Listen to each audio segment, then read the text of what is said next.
جوان دختری را دوست می داشت. نهایت آنها با هم ازدواج کردند. شب اول کناری هم بودند. خیلی خوشحال. صبح از جایگاه خواب بلند شدند و جوان جانب عروسش نگاه کرد و گفت: عزیزم، من یک شرط دارم. امروز ما در را برای یگان کس باز نمی کنیم. بگذار کسی به من و تو خلل نرسانه.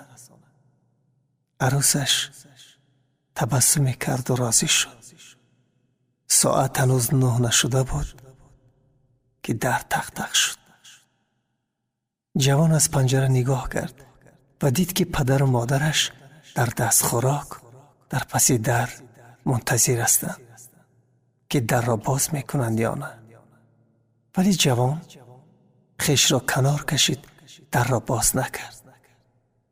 پدر و مادرش چند منتظر ماندند و بعداً پی کار خیش رفتند. ساعت 12 شد و باز تق تق در. این نوبت بازم جوان از پنجره خانه به بیرون نگاه کرد و دید که پدر و مادر زنش یعنی خسرو خوشدامنش در پشت درند.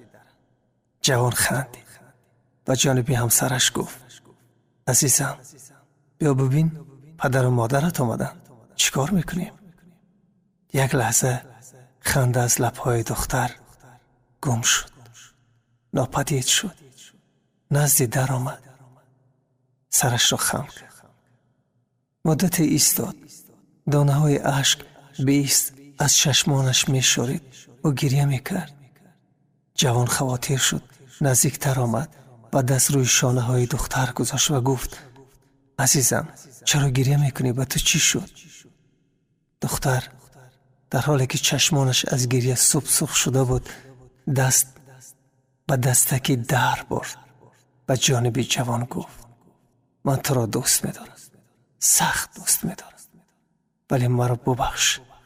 من نمی توانم که من در خانه بمانم و پدر و مادر من در بیرون منتظر من باشند. من در را باز می کنم، مرا ببخش. و در را برای پدر و مادرش گشاد و آنها خوشحالانه وارد خانه شدند. جوان این حادثه را در خاطرش گرفت. سالها گذشتند. آنها پای هم صاحب 3 پسر زیبا و تهمتن شدند. فرزند 4مشون دختر شد. مرد وقتی شنید که دختردار شده است، تمام مردم دیه را دعوت کرد. گوسپند کشت، ضیافت داد. یک معرکه خیلی با دبدبه آراست.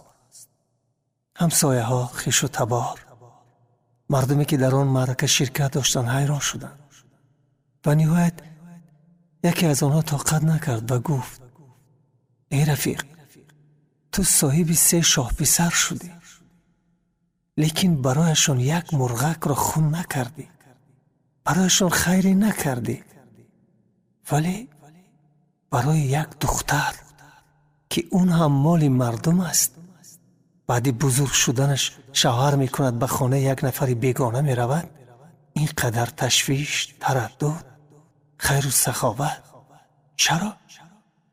مرد با لبخند، با همون ساده دلی، با گشاده رویی گفت: من این خیر و مرحمت را، لطف و احسان را برای نفری کردم که در آینده در را برای من باز خواهد کرد و مرا در کوچه نخواهد گذاشت. خوش به حال آنهایی که دختر دارد.